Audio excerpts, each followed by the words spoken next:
New RBZ governor aiwa ndovanzura tsitsi nokuti vochizoudzwa mashoko magara moyo chaiwo chaiwo. Aiwa pane leaked audio rutendera mazuva ano apo governor Mushayavanhu vachiudzwa mashoko aiwa magara moyo achinzi aiwa musajerera vanhu, musada kuti vanhu vashandise currency yamusingadi kushandisa. Aiwa mashoko anga achitaurwa nemunhu anonzozikanwa nezita rekuti Mudhara Galitos. Sari apina mashoko ataura muri kuti bvo subscribe like utina on the bell icon. Sari pina mashoko ataura muri kwa mchinzi iwiwe John Mushayavanhu, tanga waratidza vanhu payslip yako kuti wava kutambira mazigi pane kuti vanhu vashandise mari dzisina kukwana imi muchidya muchiguta. Anoendera mberi achishoropodza unhu hwehurumende nehweRBZ hwekumanikidza vanhu kuti vatambire mari yezigi.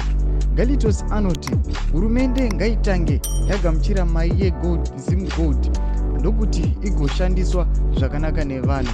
Mamwe emashoko ake anoti RBZ ngaitange yaisa mabhizimusi ese ava munangagwa kumazigi ndiko kuti vanhu vatambire the new currency zigi uye kutambudzika kudzikire munyika yeZimbabwe. Ndo mashoko anoitwa panapa aiwa naGalitos. Aiwa auya akapopota akati RBZ ngaisajarira vanhu pamwe chete naJohn Mushayavanhu ngaasajarira vanhu pamusoro pekuti aiwa vanoti vanhu vashandise new currency but ivo aiwa masalari avo anenge ari kuma-US dollars. Hakuna zvakadaro. Zvachimbotiudzai mafungiro enyu noti kudii pamusoro pemashoko ake aiwa. Pina comment section medu, subscribe, like, chinotina on the bell icon.